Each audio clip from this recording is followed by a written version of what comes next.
Welcome to another episode of the Struggle and Strive podcast with Cornerstone Healing Center. Today, it is an honor to have an old friend and colleague with me today. I've got Chris Riley from Crossroads Inc.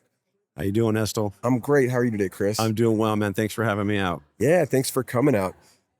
This weather's amazing this time of year in Phoenix. Absolutely. It's going to continue to get hotter, but let's enjoy it while we can.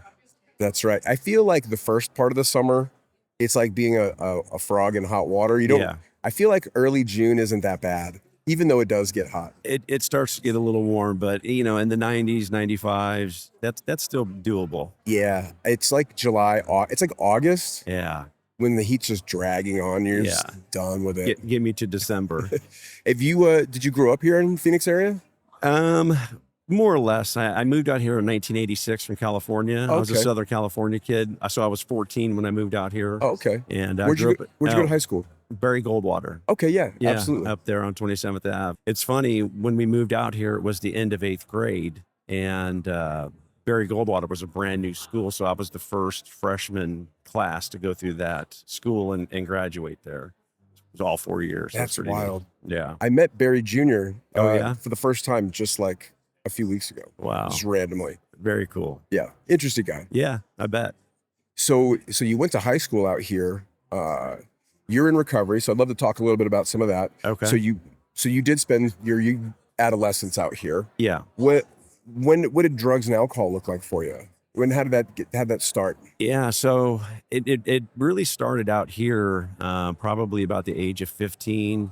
My neighbor and I were swimming in his pool, and his mom had some beers in the fridge, and we're like, let's try it out. Sounds legit to me. Yeah, so we got on the roof and we shotgunned a beer and then jumped in the pool. And I remember getting this warm feeling, and then it just kind of took off from there. And if I can pause you, I think anybody would get a warm feeling from what you just described. That sounds like a great day for most, especially for dudes. Like, you want to have a cold beer and then jump in the pool from the roof. From the roof, it was what movies are made of. Yeah.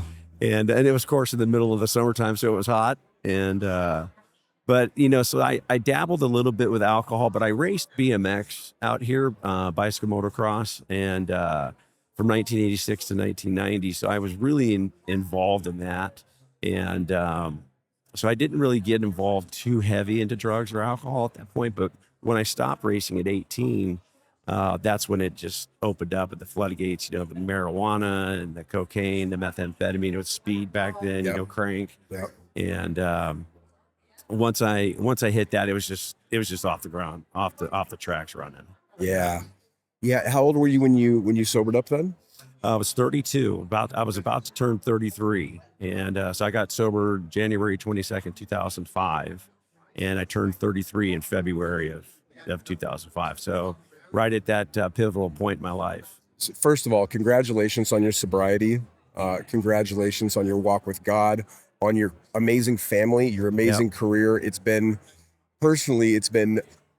an awesome experience to be a fly on the wall and watch your life grow and expand in so many ways. Yeah, appreciate that. If you don't mind, I know the story. Would you mind telling us the story of when you were newly sober, living it, because you checked into Crossroads? Well, let's get into that. Okay. What got you to Crossroads? How'd you decide I tap out, I need help? Yeah. How did that happen? Yeah. So at 32, I'd been running amok, job to job to job to no job, apartment to no apartment, living on couches, living on the streets. And I found myself at I-17 and Camelback, and was getting ready to jump off the bridge into traffic. And a voice inside me said, go to the VA, because I'm a veteran. I served from 93 to 97. Thank you for your service. Thank you.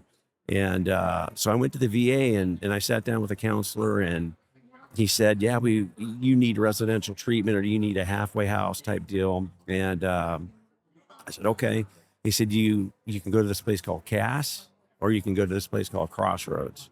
No choice. I said, man, set me up with Crossroads. I had no idea what Crossroads was. And they sent me to the location at 35th Avenue in Orangewood. Yep, I know it And it's crazy. I used to drive by there all the time to go get dope. And I never knew that place was there, never knew it was a halfway house, never knew it was transitional living. But here I am, and I'm like, wow. So they sent me there on a VA contract. And back then, the VA would pay for 30 days of treatment. then you would pay for 30 days of treatment, and the VA would pay for 30 days of treatment. So you get 90 days of treatment for basically 30 days. And I was still in my addiction. I was like, well, that sounds like a good deal to me. 3 meals, a hot cot. And so that's what I did. And I got a sponsor and went to meetings and did the things that, I was supposed to do, but I wasn't really bought in. And I knew I wasn't going to stay sober. I mean, it's just there kind of going through the motions. So in about June of 2004, that was 2004. So June of 2004, I left. I went back to the couches, the streets, the drugs, the booze. And finally, I got a job, and it was weird. I would get paid on the 5th and the 20th. And it was like clockwork. I'd get paid on the 5th. I wouldn't show up to the 7th. I'd get paid on the 20th. I wouldn't come back to the 23rd. And finally, the administrator of the clinic I worked at said, look, I had told her that about Crossroads. And she said, I called her up one morning on the 22nd of January, 2005. And I said, do I still have a job? And she's like, if you go to Crossroads, you'll have a job. So I said, all right. So I kind of went there on, I'm in one last ditch. Under some duress. Hey, it works well that way. I like a little skin in the game. Yeah, and it was going to hold me accountable to these folks. Yeah. And so the real turning point, though, was, so that was January 22nd. I got dropped off at Crossroads West again and was in the bunkhouse, which was like an overflow area. And I went to work the next week, and I started going to church with my buddy who I worked with for Bible study on Wednesday nights. You still have that buddy? You guys still friends? Yeah, still friends. Oh, I love that. Yeah, John Ross. Yeah, good Love guy. that. And so I started going to this Bible study with him, really under the pretense that I could get off property. Yeah, I love it. I was always working an angle. Absolutely. But I started finding this need being felt and this connection being made. And the church I was going to is off of 34th Street in Choya. Mm-hmm. And the pastor's name there is Pastor Beers, of all names. And I was like, man, this is a sign. This has got to be a sign. God wants me sober. Yeah. Send me Pastor Beers. Send me to Pastor Beers. And so after about 6 weeks, I got saved. And about 6 weeks later, on April 3rd, I got baptized. That's what I want to know about. I want to hear about the baptism story. So the baptism was what changed it all. I went in, and I was the only one getting baptized that day, and he no turned pressure. No pressure, yeah. And I was the new guy because it was a small church, and I was known as the drug addict in the church who was getting well by God. And so he said, do you want to say anything to the congregation? And I said, I'm here to accept Jesus Christ in my life and as my Lord and Savior. So he's getting ready to dunk me, and he says, do you want to say anything before I put you under? I said, yeah. I said, just when you put me under, hold me down there for a little longer than you normally would somebody. And when he did, I said, please remove the obsession of alcohol and drugs from my soul. And when I came up out of that water, it was night and day. It was gone. It's been gone since that day. April 3rd of 2005 was the resurrection day. Let's go. That was my sobriety date's 1/22/05, but April 3rd, 2005 is when everything changed. Like, I went that day back to Crossroads, fired my sponsor because the week prior I said we had to get our cards signed, our meeting cards. Yeah. And he's filling out my card. He's like, well, what step are you on? I was like, hey, what do you mean what step am I on, dude? If you don't know what step I'm on, that's a problem. You're my sponsor. So I went back, fired him, got a new sponsor, a guy who was full of fire and brimstone. Love it. And he told me everything I didn't want to hear about myself. Spicy. Spicy guy. Mark Ross. I don't know if you ever knew Mark. I don't think I do. Yeah, just a great guy. He'd give me assignments, and I'd write things out that I thought he wanted to hear, and he'd just shred them and throw them away. And this isn't what I want to hear. I love it.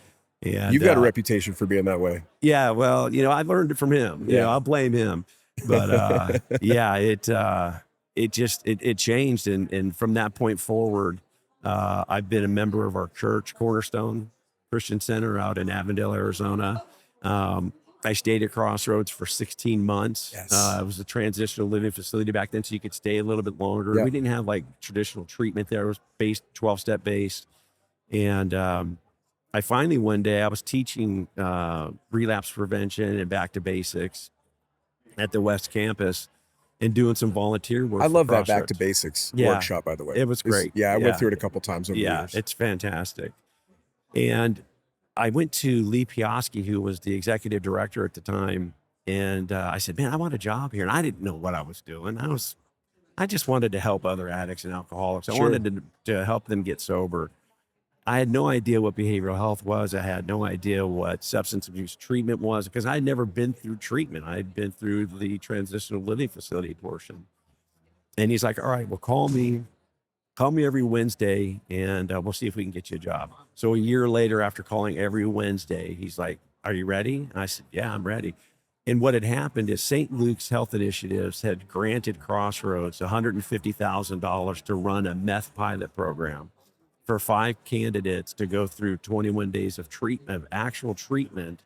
And they would track the results and give us data and analytics and those types of things.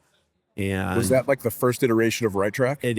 that's what Right Track is. Got yeah, it. Yeah. Right Track was born from, it was called the meth pilot program. And so I started teaching that class. Wait, slow down. It was called the meth pilot program? It was. That's like what for we called it. methamphetamine? It was strictly for methamphetamine. I didn't Yeah. realize that. Yeah. And then we opened it up after it was a 2-year contract with St. Luke's Health Initiatives. Put that copper pipe down. I have a program for you. Yeah. Put that glass pipe down. Yeah, stop stealing stuff. Come Yeah, here. stop stealing things. But yeah, and we had it tracked by an analyst named BJ Tatro, and we would do UAs and treatment programs or treatment plans, discharge planning in 21 days. And basically, they got to sleep for the first 3 days. They had to do an autobiography within the first 3 days. But for methamphetamine addicts, sleep was super important. And cereal. Yeah, and cereal. Sleep, And- cereal, milk. That's detox. Absolutely. And the old Crossroads way wasn't working for meth addicts. Come here, get a job, start paying your rent within 3 days. That wasn't working. Yeah. And so we got this grant. We put together this program, and it took off like wildfire. And for 2 years, we were just rotating people in and out. And some of those people are still sober today. Yeah. Some of them are still out there. They used to nickname themselves the methylators, and there's still some So funny. methylators out there. I probably know one or two of them. I'm sure you do. And so we did this pilot program. 2 years was up, and then we opened it up to opioids. We opened it up to alcoholism, to marijuana, cocaine. We tweaked the program a little bit. We made it initially a 30-day program, then a 45-day program, then a 60-day program. We found that doing 60 days of treatment really benefited the clients. Having to get out and go to work and focus on there's a lot to be said about going out and working for a month, getting your first paycheck, being a newly recovered drug addict, and then coming in and giving your money to Crossroads. You're either going to do it or you're not going to do it. And most of the time they weren't going to do it. And That's a big ask. But when you do that, you're investing in your recovery. Yeah. And we were seeing just an incredible amount. There was like the analytics that we had done. There was like a 75% success rate, which was just unheard of. Yeah. So we took that, we made it into this program that was available to all people with all drug addictions. And in 2013, everything changed. DHS, the Department of Health Services, went away with the transitional living facility licensing. You had to become a treatment center, a BRF, a behavioral health residential facility, or not be licensed. And some of our contracts that we had with the Veterans Administration, with the U.S. Pretrial Probation Department, Yep. you had to have a license to be contracted with those entities. So we became a treatment center. And a year later, Arizona became a Medicaid expansion state. So what that meant was that people on Medicaid that have substance use disorder diagnosis could get treatment, and Medicaid would pay for it. Yeah. Game changer. A complete game changer. At that time, we had 5 facilities, and we were housing about 225 people. And we call those the original 5 facilities: Crossroads East, Crossroads West, Midtown, Flower, and Arcadia. Yep. When we started taking Medicaid, we opened up 5 additional facilities within a very short period of time, because there was more people than we could help. We'd have 15, 20, 30 people at the door wanting to come in for treatment and only have 10 beds available. And we weren't doing a service to those men and women. So we started opening up. We first opened up Red Mountain, which is out in Mesa. Then we opened up the extension facility with its first medical clinic. Yeah, well, I'm just encouraged that Crossroads, A, has been around for so long. Yeah. B, does so much good that's needed in our community. And C, I couldn't be more tickled that one of my close friends that I got sober with, a gazillion years ago is at the helm. Yeah. I am absolutely blown away with the stuff that you guys do there, and blown away with that I'm buddies with the guy that runs the place. Well, I appreciate that. And it's, you and I have the same mentality. It's not where they get sober, it's do they get sober? Mm-hmm. And I mean, if we can it's about collaboration, not competition. 1,000%. Yeah. And I think you and I have got a great relationship, both working and personal, for a long time. 100%. And I remember meeting you over at East for the men's Tuesday night stag. Yep. And it's been a great relationship, man. Yeah. And I appreciate you.